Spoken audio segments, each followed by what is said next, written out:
Hello, hello, hello, hello. Magandang hapon po sa inyong lahat.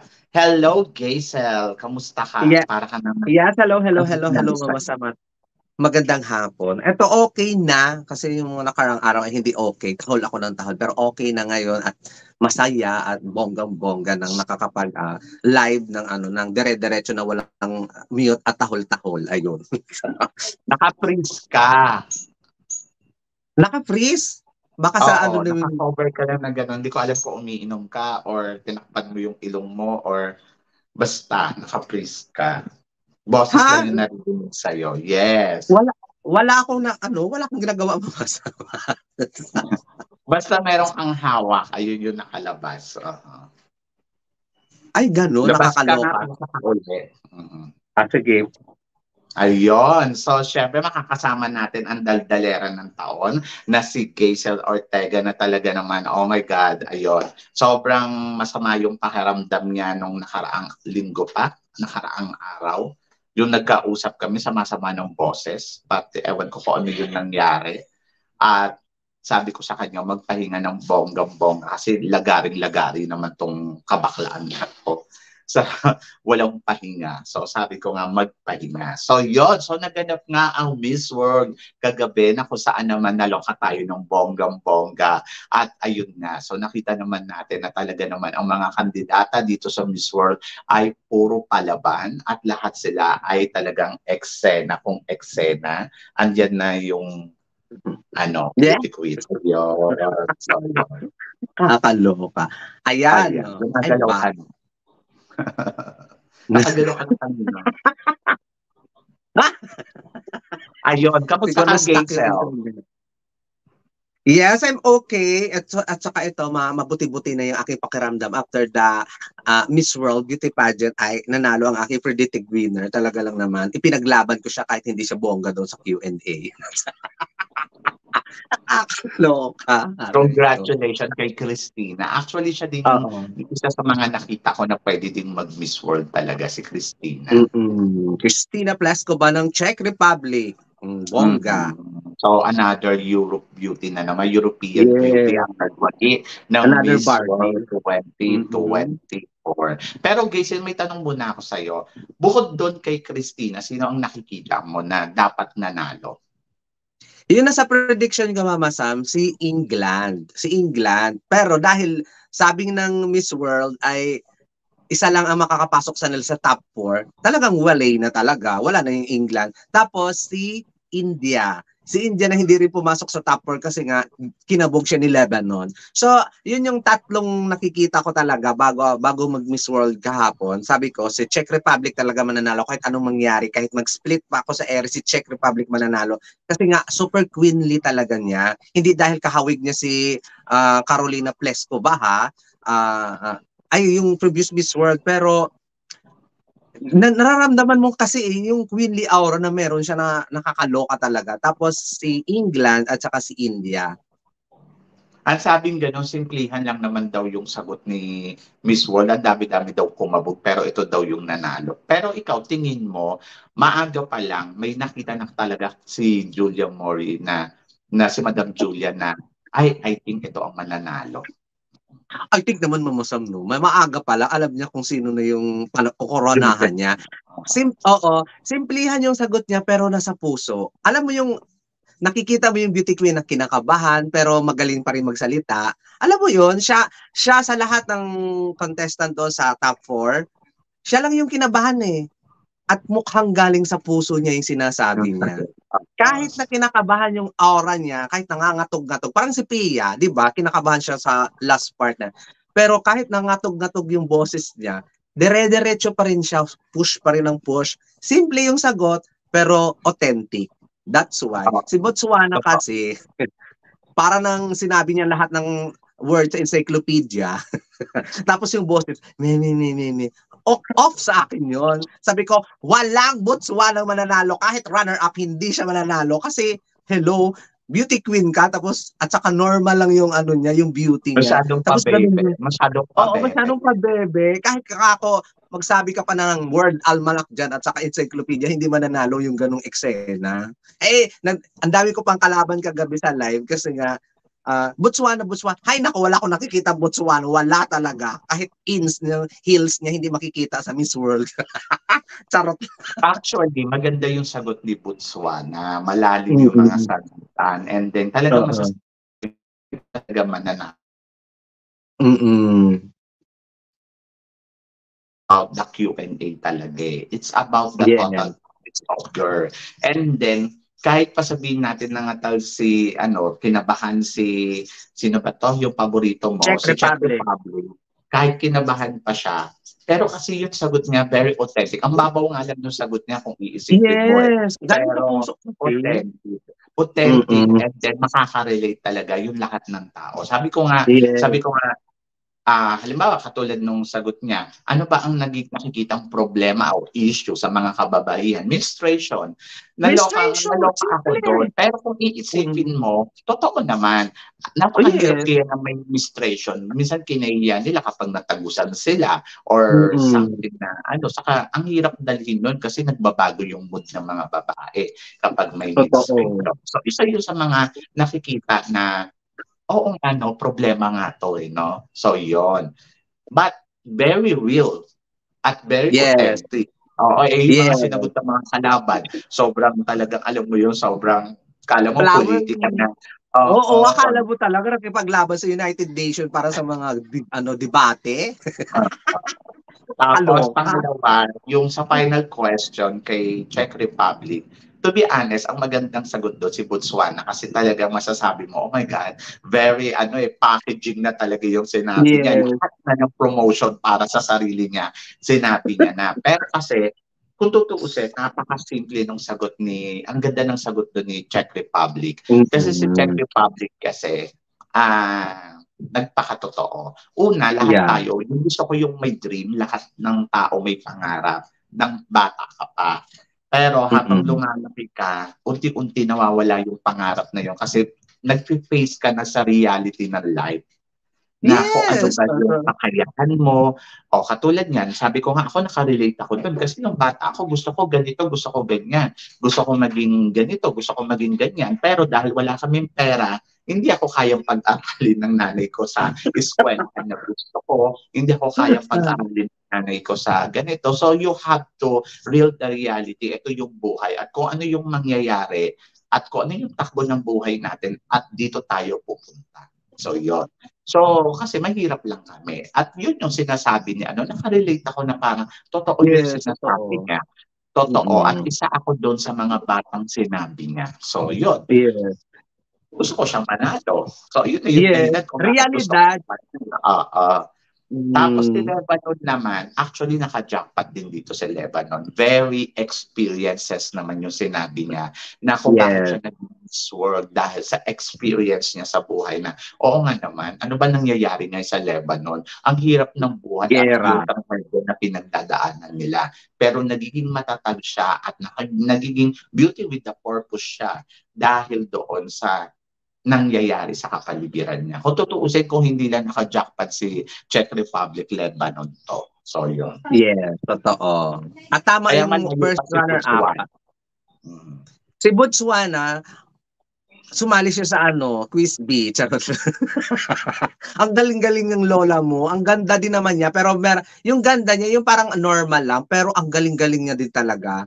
Yung boses niya lang talaga yung na-bothered ako. Parang ganun ba talaga siya sa personal magsalita? Parang nabulong lang. Parang malamya siya. Yung malamya. Yung kalmado ba? Kasi dapat ganito talaga ang gawin natin. Ganon. Parang hindi niya kaya yung level ng energy na meron tayo. Parang nagpakakalma siya para makuha niya yung corona ng Miss World. Kaso pumalpak siya. Ganon. Hindi kasi siya Miss International. Kung sa Miss International yung ginamit, malay mo mananalo siya. Ang kumalma. Pero ito yung isa sa mga tanong ko sa iyo, Gaysel. Tingin mo si Gwen, bakit? Ito na nga lang ako talaga sabi ko, yung nakita ko yung format, medyo nahirapan ako. Sabi ko, parang hirap naman makarating dito sa top 12 from 40 to top 12. Kasi kung iisipin mo naman, top 12, syempre, ando dyan na favorite na number one sa Asia, India. O kaya si Indonesia. Ayun, sila yung mga May nakikita ka Thailand na pa, pwedeng diba? makapateng, di ba? Oo, Kasi parang feeling ko kasi ang Miss World kasi, meron muna siyang mga favorite, best favorite, and then bago pinaka-favorite. tayo makatalon doon sa sa mga favorite niya, meron muna siyang mga tinitignan.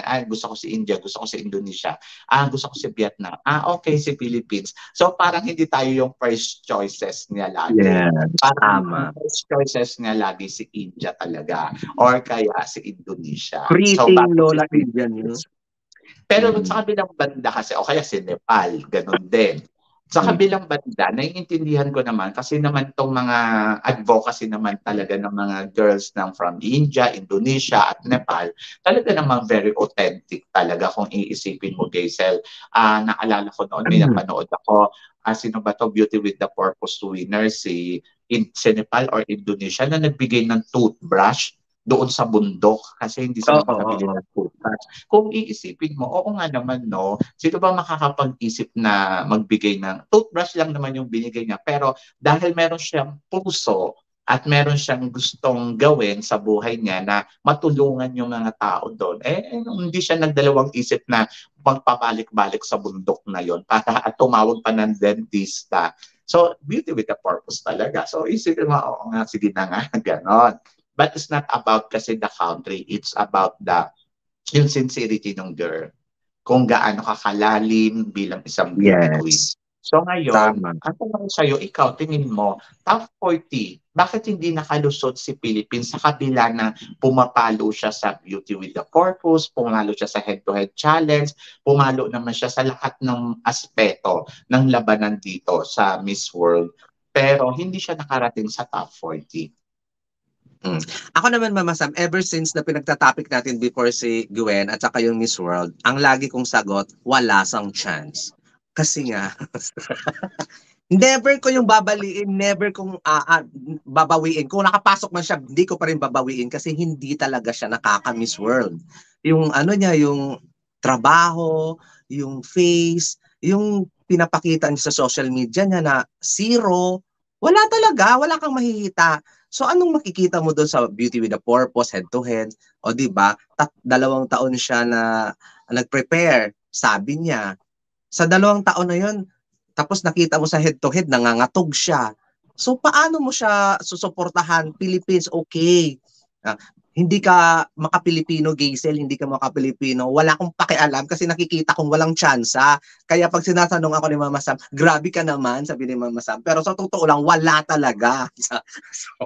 Pero doon pa rin ako na syempre nag-effort pa rin siya na ilaban ang Pilipinas. Pero sana yung effort ay ginawa niya talaga sa gawa. Yung gawa. Yung alam niya, hindi siya nagpasipsip, hindi siya nagpaganito, hindi siya epal-epal. Dapat ginawa niya para sa sarili niya, yung Beauty with a Purpose niya. Kung totoo naman yun ha, sana ayun etong ginagawa ko at hindi siya nagpasipsip doon sa organization na pinatawag pa ang mission organization para malaman yung advocacy niya. Hindi. Dapat sa lahat ng social media platform niya, ilalabas niya yung advocacy kung anong meron siya. Hindi yung ipatawag mo yung organization tapos ikaw yung gagasto para lang makita yung advocacy mo. Wala ka namang nilalabas sa social media mo. So, asan yung authentic doon? Nasaan yung gawa doon? So, that's why na pag tinatanong mo ako, wala sang chance. Wala naman talagang chance. Sa totoo lang. At saka, sa Miss World Philippines, Puriyagaba sa inyo, wala man lang kayong ginagawang paraan kung paano pabanguhin yung pangalan ng lola ninyo, Gwen. Wala kayong ginagawang press con, wala kayong ginagawang aktibidad para doon sa Beauty with a Purpose niya. Alam nyo naman, yun ang kailangan ni Aling Julia. So, tapos bash-bash yung mga tao. Diyos ko, sa comment section doon sa live ng Miss World, bash-bash yung mga Pilipino. Luto, chuchu. Ha? Luto, ang galing-galing nga ng mga nakapasok, ang bongga-bongga. Tapos yung Gwen ninyo, walang ginawa sa buhay kundi magpabebe. Charot lang, pero congratulations kay Gwen. Hindi niya deserve kasi ang top 40, Mama Sam. To be honest, hindi niya talaga deserve.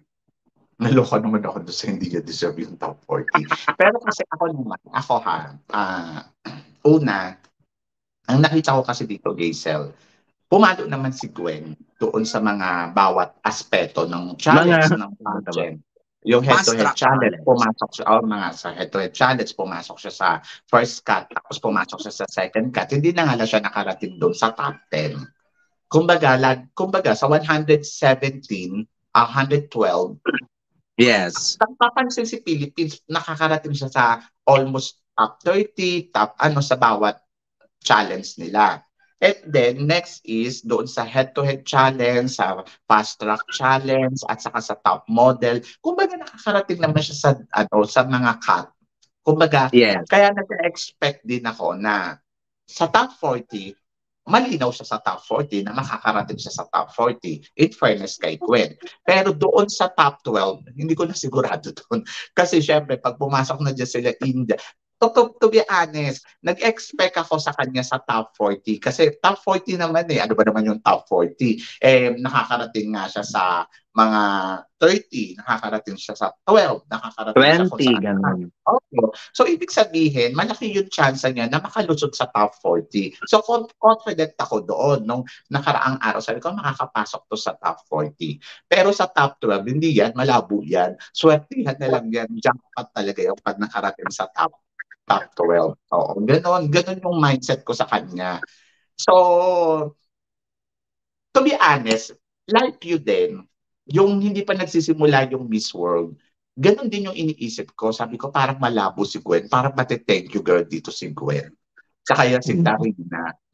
Lalo na si Tarina, nakita ko siya sa personal. Nakita ko talaga siya kung paano siya mag-emote talaga. Yung sports day, basta nakita ko siya, promise, hindi rin to hindi to yung masasabi yung Miss World. Yung, hindi ko siya nakikitang beauty queen. Siguro si si Baitong. Kasi si Baitong talaga, sa harap ng camera, sa likod ng camera, she's beauty a very queen. nice person. Very nice. Down to earth, humble, everything. Totoo. Sobra. Pero yung si Tarina, si Amanda Otdam, masahangaan ko pa. Yeah. Nakakaloka. Kaya, Mama Sam, siguro Mama Sam, hindi aware si Gwen na top 13 lang yung kukunin doon sa fast track challenge. Kasi top 30 lang talaga daw ang kukunin. Tapos the rest is, syempre, yung mga personality and mga ugali na siguro na binasihan doon. Kasi even Czech Republic, hindi nakapasok doon sa fast track sa fast track na yon. Kasi wala siya doon sa top 13. Kasi klaro naman sa kanila sa Miss World at klaro sa Madla na top 13 lang ang kukunin doon sa mga fast track events. Ayun. So, pero that's kasi, why. Tawag dito, si Gwen, sabi ko nga, papunta pa lang siya sa Pilipinas, hindi ko siya nararamdaman. Papunta pa lang dito sa Miss World. Sabi ko, good luck talaga sa iyo, Gwen, kung makakalusot ka talaga sa semifinals. Pero kasi, nag-perform naman siya doon sa mga fast track. Kaya parang feeling ko, tumataas yung score niya. So kasi 'di ba based on activity tapos yung score. Yes. Pero kasi para din maintindihan ng lahat, kasi 'di ba kung iisipin mo si Czech Republic, wala naman siyang ipinanalo or hindi naman siya nakalusot sa mga fast track challenge na to. Yes. Pero nag-title siya. So, initis na, ato yung fast track challenge nila, lahat ng challenge nila dito, chance lang ng girl na makalusot doon sa semifinals. Para mabigyan sila ng opportunity na maka-enter sa semifinals. Pero ang ibig sabihin pa rin dito, tinitignan talaga sa kanila yung overall na gawa nila. Totoo. Ayan. Yun yung hindi naintindihan nila ng mga fans. Kasi ang pagkakaintindi ko kaya, ginawa yung challenge na yan para tingnan ni Aling Julia kung sino yung maganda ang demeanor, kung sino maganda ka trabaho. Di ba? Maganda personality. So, ayun yung yung kumbaga, it's all about personality pa rin talaga ng girls at the end of the day. Hindi to yung, ako lagi ko sinasabi sa inyo, ang beauty pageant, hindi to ang basihan ay sino ang magaling sa Q&A, sino ang kabutero sa Q&A, sino ang pinakamaganda. Beauty pageant is all about the personality and good heart ng isang kandidata. Yung kapuso o yung kindness. Yung nandirito sa puso mo. At the same time, you know how to compete the pageant. Mm-mm. So yun, ayun lang yung basihan. So yun yung nakikita kong, ayun yung hinahanap nila. At the end of the story, ang hinahanap ng Miss World is beauty with a purpose. Hindi yung dahil meron kang project na beauty with the purpose ha. Yung beauty with the purpose, kumbaga parang ano ba ang purpose mo bilang beauty queen? Yes, tama. Parang front lang yung beauty with a purpose na meron kang project. Kasi nga, kung tutuusin si Brazil, siya ang nanalo ng beauty with a purpose Beauty with dyan. a purpose. Hindi pa rin siya umabot sa top 4. Hanggang top 8 lang siya. So, ibig sabihin, hindi talaga yun yung basis ng pagkuha ng queen ng Miss World. So, dapat maintindihan ninyo na it's all about kindness and personality talaga yung Miss World. That's Saka why. Tingnan mo si Megan. Ano ang kakayahan ng girl na tumulong sa organization ng Miss Tama. World? Kasi it's not about the promote themselves. Hindi ganun eh. Yung parang, kasi minsan parang, yung iba kasing beauty queen, sumasali sila to become a beauty queen para sa personal agenda nila. Pero kasi, imaginein mo, Megan Yang, artista na siya. Pero hindi naman ang purpose niya is, gusto ko to become a Miss World kasi parang para sumikat ako lalo, umangat yung pangalan ko. Bakit? Si Miss World si Megan nga nakauna-unahang Miss World sa ating bansa. Kumbaga, kung tutuusin, talagang remarkable siya. Pero, asan ba ang career ngayon ni Megan Yang? Di ba? Yeah. Tama lang yung tigla ng career niya. Pero, kilala natin siya as a Miss World Beauty Queen. Beauty with a purpose. Tingnan mo, lagi siyang invited taon-taon ni Halle Julia kasi nga, sabi nga ni Megan Yang, gagawin ko ang lahat na para ako ang best Miss World. Tingnan mo, best Miss World na siya, best host pa siya kasi lagi na lang taon-taon. Di ba? Ang galing-galing ni Megan kagabi, nakaka-proud. Nako, di bali nang wala ka na, Gwen, basta nakikita ko si Megan. Kaya nga kailangan kasi sa isang beauty queen talaga, beauty with the purpose talaga. Oo, beauty with the purpose, mananalo to. As in talagang meron kang target talaga sa sarili mo. Like example, Catriona Gray. Hindi siya nanalo ng Miss World, pero kasi si Catriona kasi kilala sa buong mundo. Yes. Nakilala siya as a beauty with the purpose bago siya pumunta sa Miss Universe. Kaya siya nanalo ng Miss Universe because everybody knows she's a beauty with the purpose. At napaka-importante din talaga na kilala ka sa buong mundo kasi mas malaki yung hatak mo at tsansa mo na manalo. Tama, yun mama. At saka si Catriona, parang nung sa Miss World kasi, siguro umangat lang talaga sa kanya ng bonggang-bongga yung Puerto Rico when it comes talaga doon sa the way. Siguro hilaw pa yung advocacy ni Catriona at that time eh. Hilaw pa. Bago pa lang eh. 2014 pa lang eh. So, siguro yung Miss World, baka ginawa lang niya to para sa Miss World. But, tinuloy-tuloy ni Catriona hanggang 2018. Hindi siya nag-stop doon sa advocacy niya. Hindi siya natumigil. Wala naman ako pinagsisisihan na ginawa lang siya top 5 dito sa Miss World. Oo, wala rin. Kung tutuusin, bawing-bawi pa rin. Saka may purpose ang langit. Kung bakit siya ginawang top 5 lang. Kasi parang feeling ko it's about the destiny din. Kasi kung hindi naman, kung nanalo si Catriona, tingin ko mananalo tayo ng 2018 sa Miss Universe. Tama. Siyempre, wala ng 2018 Miss Universe. Sila na ang winner. Wala ng Catriona. That's why. So, may ibigay talaga siya ipanganak na to become a Miss Universe. Tama. O, diba? Sana gano'n din yung pagtanggap ng mga fans. Ano ni Gwen dito? Yung walang trabaho. Walang pinakitang trabaho. Puro lang siya. Nakikita mo na kulang yung gawa. Ay, oo. Kahit na ano pang gawin niyang kending-kending dyan at pasarela-pasarela, hindi naman nagbe-base ang ganun sa Miss World eh. Nakita mo naman yung mga eksena ng iba. So, wala kasing trabaho, walang gawa. Walang gawa, puro lang puda. Ganun lang. Kulang sa actions. Ako hindi ko sisisihin dito si Gwen. Ang sisisihin ko dito yung organization natin sa Miss Universe at sa Miss World Philippines. Kasi napaka-importante kasi sila kasi ang may responsibility dito. Kung bakit hindi tayo nanalo sa Miss World, kung bakit hindi nakakarating yung kandidata natin. Kasi dapat ang organization mismo, una, alam dapat nila kung sino ang dapat ipadala sa Miss World. Hanapin nila doon sa competition. ng law of Yes. national pageant. Kung sino yung the Yes. best, kung sino yung nasa puso talaga yung ginagawa. So, yun nung ng Miss World. Not only, ay dahil ito yung nakasagot sa Q&A, ay nako, ito yung nagpakitang gilas sa pageant. Dapat, ang pageant nila, haba-habaan nila at hanapin nila kung sino ang pang Miss World talaga. Kasi lagi nalang biglaan yung pageant nila eh. Yun, ayun yung una. Ayun yung unang dapat nilang hanapin. Tingnan mo yung Miss Pangalawa, Universe Philippines, 3 buwan. tapos pangalawa, dapat yung kandidata natin as a Miss World candidates, dapat bilang Miss World Philippines, dapat meron siyang ginagawa as a Miss World Philippines talaga. Tama. Beauty with the purpose talaga. Not only about dahil lalaban siya doon, dapat meron siyang purpose talaga kung bakit siya magmi-Miss World. Ayun yung dapat. And then, ang the last one na dapat habang hinihintay nila yung competition, gumawa sila ng maraming activity, maraming purpose bilang Miss World pageant. So, yun yung importante. Correct. Hindi yung parang nanalo na, bahala na si Batman, tapos wala na tayong balita, tapos mababalitaan natin, aalis na pala yung ganon.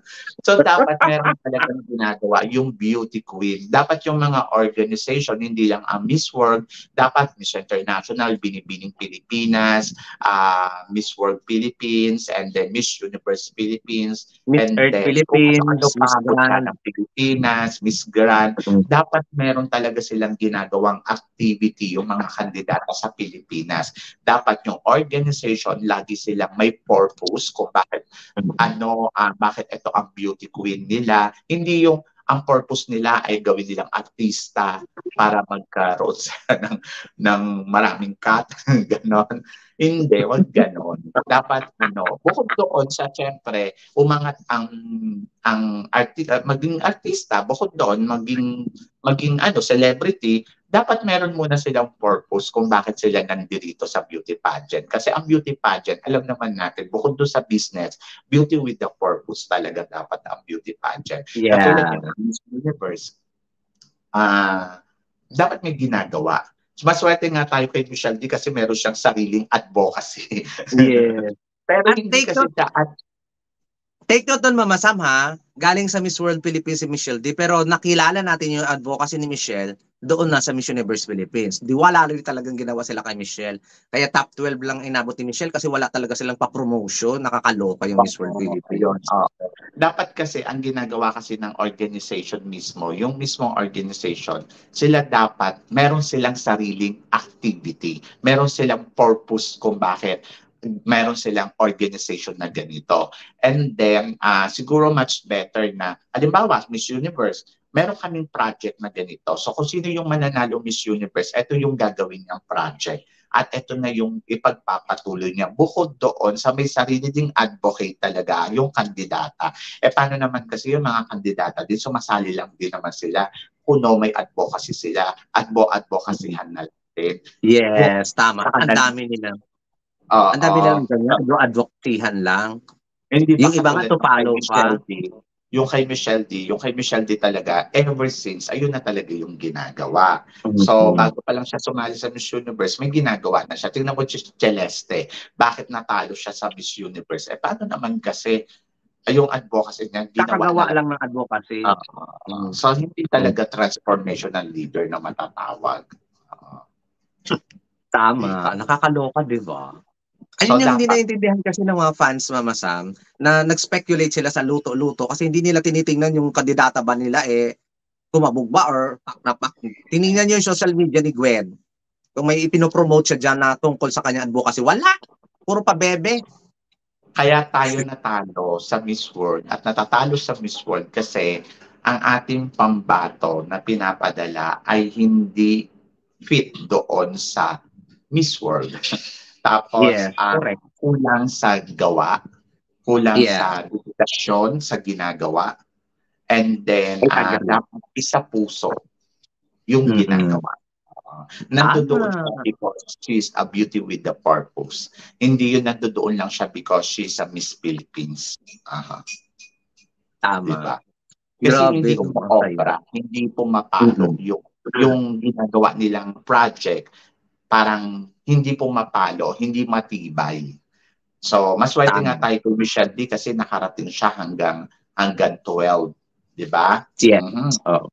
So, dapat At si doon, Tracy Morin. Si Tracy Morin si hanggang Tracy, 12 kasi totoo ang ginagawa nila. at saka maganda yung ino-offer ni Tracy Morin, kumbaga para sa Mm. mga single mom. Oh, Di ba? Sana ganun lahat, mga bebe. ayun lang, Wag ayun puro lang naman yung pabebe lang sa advocacy. saka minsan yung pagiging favorite natin sa mga kandidata na hindi natin alam na parang pinupush natin ang pinupush tapos gusto natin manalo pero hindi naman natin alam na fit ba talaga doon sa hinahanap. Kaya nga yung sinabi Totoo. ni Shamsi, ikaw naniniwala ka ba doon sa sinabi ni Shamsi na kahit hindi siya fit na hinahanap ng organization, basta pag nakita natin na she's a very strong at may dedication sa Pilipinas, ayun yung gusto kong manalo. Kahit hindi fit doon. Ikaw, okay ka ba doon? May positive ako at saka negative kasi sabi niya yung ipapadala natin ay to represent Filipino sa Miss Universe kahit hindi naman yan yung hinahanap ng ng JKN era. So ibig sabihin hindi rin nila alam kung anong hinahanap ng JKN era. Wala din sa kanilang sinasabi. Ganun lang yun kaya napasabi siya ng ganon. Kasi to represent us Filipino sa Miss Universe, okay yun. Pero feeling ko hindi magsasabi ang JKN era kung ano ang hinahanap nila kasi alam ng mga Pilipino kung paano maghanap ng beauty queen na totoo at mananalo ang Pilipinos. That's why siguro nasabi doon ni Madam. Pero against ako doon sa sinabi niya, hindi ako totally agree. Pero against doon ako. Pero I think hindi niya rin talaga alam kung ano ang hinahanap ng JKN era. Ako, ang tingin ko doon sa sinasabi niya, tama yung agree ako doon sa sinabi mo, pero hindi ako a-agree doon sa kung sino na lang yung gusto natin ipadala kahit hindi siya hinahanap. Bakit pa tayo lalaban kung ang ipapadala natin ay hindi naman pala hinahanap? The candidates, sabi nga ni Kuya Wurzbach, they are applying parang maging Miss Universe. So, nag-a-apply sila ng trabaho. Kung hindi ka qualified sa trabaho, kung halimbawa, teacher ang hinahanap ko, hindi ka naman pala teacher, bakit ka mag-a-apply na teacher? Di ba? Tama. Doctor Simple ang lang, hinahanap ko, hindi ka naman doctor, teacher ka, bakit ka mag-a-apply sa akin ng doctor? O kaya, yun. tubero ang hinahanap ko, electrician ka, ba't anong ekseno sa tubero? Makuryente ka pa doon kasi may tubig.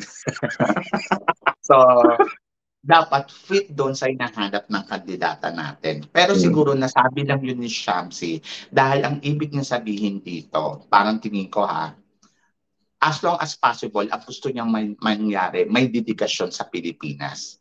Yes, oo. Na kahit anong mangyari, matalo o manalo, at least alam natin na inilaban niya ang Pilipinas. Dahil oo. Pilipinas. Ayun yung ibig niya sabihin. Hindi yung Oo. parang nagpadala tayo doon na hindi naman pala natin alam kung ano naman yung hinahanap nila. For sure, alam nila yan. As long as possible, pride na lang din yung umiral kay Shamsi doon dahil natalo mo si Michelle D, nakita naman niya lumabas si Michelle D, pero dahil may dedikasyon si Michelle D sa puso, ang bomba. Ganon. Yes, correct. So, dapat alam lang din natin kung saan tayo pageant na lumalaban. Kasi kaya tayo naliligwa. Kasi hindi kasi yung beauty queen natin, hindi swak doon sa pageant na hinahanap ng pageant. So, ang hilig-hilig ng mga Pinoy kasi Mama Sam na magpadala na, ay eto magaling sa communication skills, ipadala na yan sa Miss Universe. Ha? Bakit? Ha? Lalo mga Pinoy, pag magaling sa communication skills, Miss Universe na yan. Talaga ba? Hindi nga marunong kumembot yan, Miss Universe mo. Pakuluan nyo muna, mga ganon.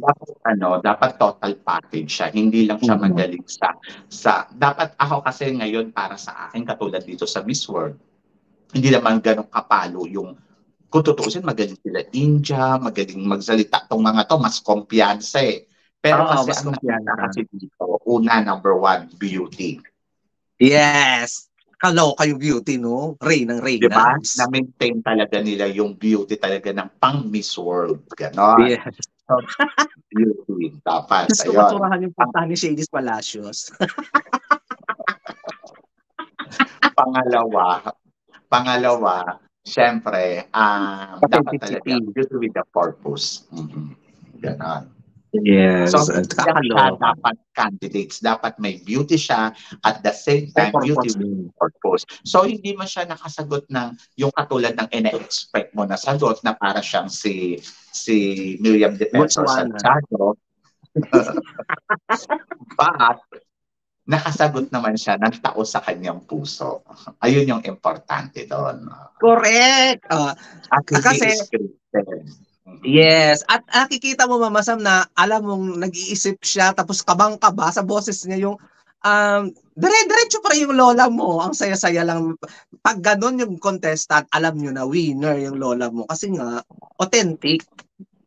So, yun. So, ayun lang yung mga nakikita kong dahilan. Siyempre, nakakalungkot kahit top 40, hindi tayo nakalusot, na thank you tayo. Pero isipin din natin kasi behind sa kandidata natin kung ano nga ba ang kulang talaga at bakit hindi siya napapansin. Huwag kayong mag-focus doon na dahil dala-dala niya ang Philippine flag. Lagi natin tandaan, may dahilan kung bakit hindi tayo napipili sa isang beauty pageant. Tama. Hindi yan sa dahil sa organization. Huwag naman natin tawagin cooking show ang Miss World. Ang ganda-ganda kaya ng purpose ng Miss World. Sa totoo lang, Yes. ang ganda ng tao Ang ganda ng stage, Mama Sam. Ang bonggo ng stage. Ang laki-laki. Nakakaloka. So yun. This is So a yun lang big yung masasabi ko. So good luck ulit sa atin sa susunod na Miss World. Sana ang Miss World Philippines ay makakita sila na beauty with the purpose. And of course, congratulations pa rin kay Gwen dahil miski pa paano naman ay nailaban naman ni Gwen at naipresenta naman niya ang Pilipinas ng tao sa kanyang puso. And ayun, hindi lang talaga, kumbaga parang not enough. Parang ganon. Yeah. Di ba? Parang gusto kong kumanta para sa kanya, I did my best, but my best is not enough. Copyright, Mama Sam. Nakakaloka. So yun lang yung gusto kong sabihin. Anyway, so congratulations. Congratulations pa rin kay Gwen. At mabuhay ang Pilipino. Mabuhay ang sambayan ng Pilipino. So maging proud pa rin tayo dahil we are Filipino na lumalaban. Kaya lang, wag naman sa lahat ng oras, parang ang feeling ninyo ay lagi tayong panalo. Hindi porket na lumabas lang yung winning aura, hindi po porque ay winner na. So, dapat walang ganon. Dapat respetohin natin yung decision ng organization. So, yun. Gator, may gusto ka pa sabihin? Yes, thank you so much, Mama Sam, dito sa at masasabi ko lang sa mga fans dyan, na masyadong gigil sa pagsabi ng cooking show. Ako hindi ko na sinasabi yung mga comment section kasi natuto na rin ako kung paano maging open-minded sa lahat ng bagay. Kasi ikaw lang yung matitrigger, ikaw lang yung presyonin pag ikaw yung bida-bida doon sa comment section ng Miss World. Cooking show ha? Paano nyo nakita ang cooking show? Ay nakita naman yung pumalo. Gumanda. Tapos hindi lang nakapasok yung Philippines.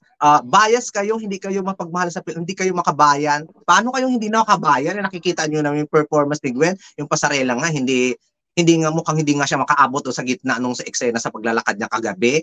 So ganon kamat kayo tumitingin, tingnan ninyo ng patas ang lahat ng babae para walang bitterness sa puso ninyo kung bakit siya nanalo. Ganon. So ayun lang, iwas-iwasan na yung being toxic, lalo na dito sa Miss Universe Philippines. Huwag kayong masyadong toxic, nakakaloka kayo. Sabihin niyo kung hindi masyadong maganda, edi hindi masyadong maganda, pero wag na yung to the point na cry ninyo yung girls na But ayun lang yung sabi ko sa mga fans na sana kalma lang kayo. Huwag kayong masyadong kung gusto ninyong maglabas ng saloobin ninyo, mag-vlog kayo. At saka doon yung ilabas, hindi yung sa mga page ng mga ng mga organization. That's all, Mama Sam. Maraming salamat sa pag-guest mo sa akin dito. At saka abangan ninyo ang aking pa-live every day happy, every night pala, every night. Okay. So yun, maraming salamat sa iyo, Gazel. And then of course, sa mga hindi pa po nakaka-subscribe sa amin ni Gazel, don't forget to subscribe Gazel Ortega, and then of course, Sam Brusas Crown, Mama Sam Vlog, and Mama Sam Vlog. Yes, at saka yung Facebook, Mama Sam. Yung Brusas Sam. At saka Team Ortega po. Saka syempre sa aking SB Crown. So yon. Yes. So maraming salamat guys. Hanggang dito na lang. Hanggang sa muli nating chikahan. Paalam. See you tomorrow. Paalam. Thank you guys. Congratulations, Czech Republic. Diba? Beautiful. Yes. Beautiful, ang ganda-ganda. Another Barbie girl. Yes. May pangabog sila sa Miss Earth. Ha? Oo nga, no? Grabe.